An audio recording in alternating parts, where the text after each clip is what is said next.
Ошентип 2025-жылкы сезондогу Чемпиондор Лигасынын финалисттери бизде аныкталды. Биринчи финалисттер бул Интер болду. Интер өзүнүн үйүндө Барселонаны 3-4 эсебинде жеңди жана жалпы 6-7 эсебинде финалга жолдомо алды. Бул оюнда чынында көпчүлүк футбол күйөрмандары жана өзгөчө Барселонанын күйөрмандары Барселона финалга жолдомо алат деп күтүп атышкан болчу. Бирок эмнегедир Барселона андай нерсе кылган жок. Өзгөчө биринчи оюндан кийин ошондой ой калган болчу, анткени чынында биринчи оюнда Барселона өзүнүн үйүндө Интерди кабыл алганда аябай жакшы оюн көрсөткөн. Эсепти 3-3 эсебинде багы сактап калган болчу, өздөрүнүн пайдасына деп айтсак болуш керек. Анткени деген утулуп аткан жерден алар эсепти теңдешкен болчу. Экинчи оюнда болсо экөө бирдей эле акыбалда чыккан болчу. Оюнга Барселона дагы, Интер дагы. Бирок оюндун жүрүшүндө мага эмнегедир ушундай ой келди. Барселонанын коргонуу бөлүгү аябай эле начар акыбалда болгондой, же болбосо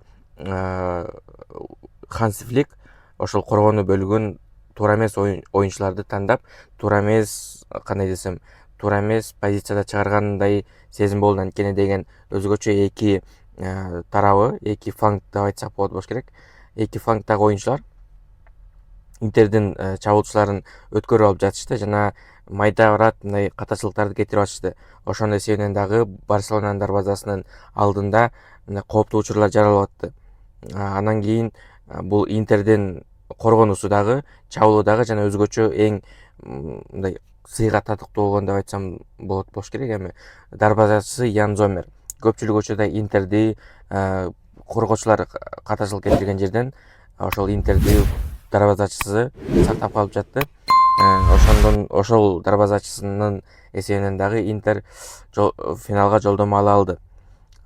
Бул оюн деген мындай көпчүлүк күйөрмандарга жакты деп айтсам болот. Көпчүлүк эмес, баарына эле жакты болуш керек. Анткени голдорго аябай бай болду биринчиден, экинчиден ошондой кандай десем, интрига аябай көп болду.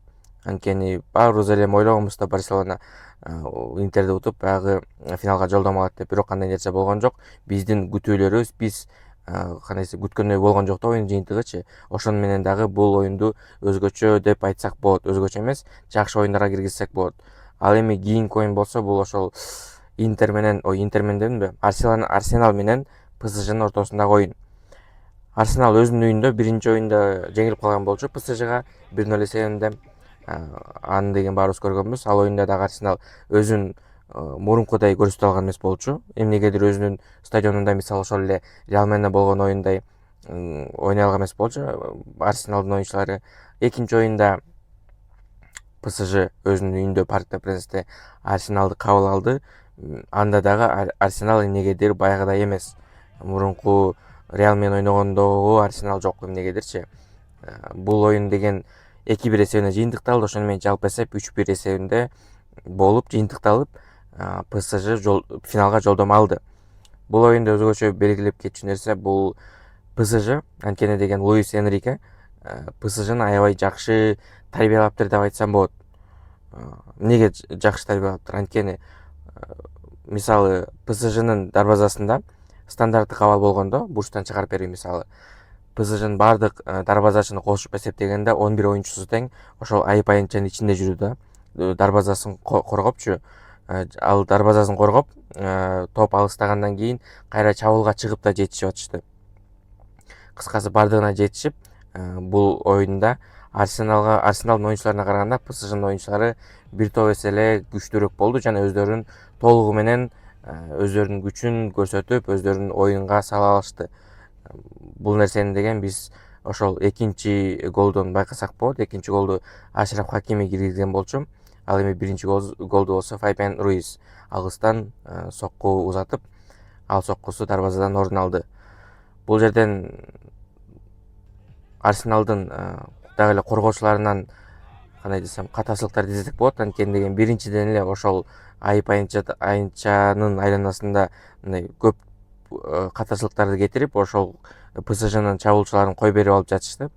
Анан ошонун эсебинен ПСЖнын Арсеналдын дарбазасында көп кооптуу абалда жаралып атты да. Бирок антейин десең, статистикадан карай келгенде Арсеналдын деле оюнчулары ПСЖнын дарбазасына соккуларды узатып атышты, бирок эмнегедир ал соккулар дарбазага таамай барбай жатты да, орусча айтканда стор болбой жатты. Ошон үчүн дагы Арсеналдын оюну жүрүшкөн жок деп айтсак болот. Мындай жакшы аракет кылды Арсеналдын оюнчуларычы. Мисалы ошол эле Деклан Райс, Букайо Сака бир нече бир кооптуу абалдарды жаратты да Доннаруманын дарбазасында. Бирок мындай ийгилик эле болбой калды да. Орусча айтканда удача. Ошол ийгилик болгондо менин оюмча Арсенал деле тең ата оюн көрсөтө алмак. Эмнеге мындай болуп атат түшүнүксүз. Микель Артета менин оюмча бул трансфердик терезеде өзүнүн коргонусун кайра башынан карап чыгып, башка оюнчуларды алып келип, коргонусун күчтөндүрүш керек деп ойлойм. Ошондо гана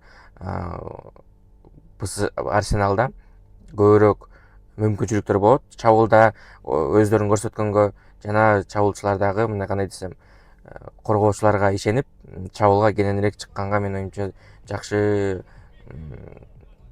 мүмкүнчүлүктөрдү түзүп, дегендей жакшы бир чабуулдарды уюштурушат. Ошол тугундар менин оюм ошол. Анан эки команда Интер менен ПСЖ татыктуу эле финалга чыгышты.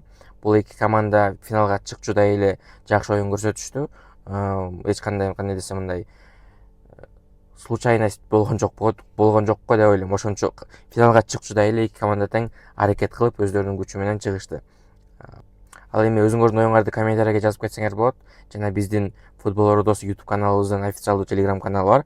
Ал жака дагы ушул видеонун ылдый жагындагы описаниясындагы ссылка аркылуу катталып койсоңор, ал жакта дагы футболго тиешелүү болгон жаңы жаңылыктарды алып окуп турасыңар. Аягына чейин көргөнүңөргө чоң ыраазычылык билдиребиз. Кийинки чыгарылыштардан жолугушканча жакшы болот.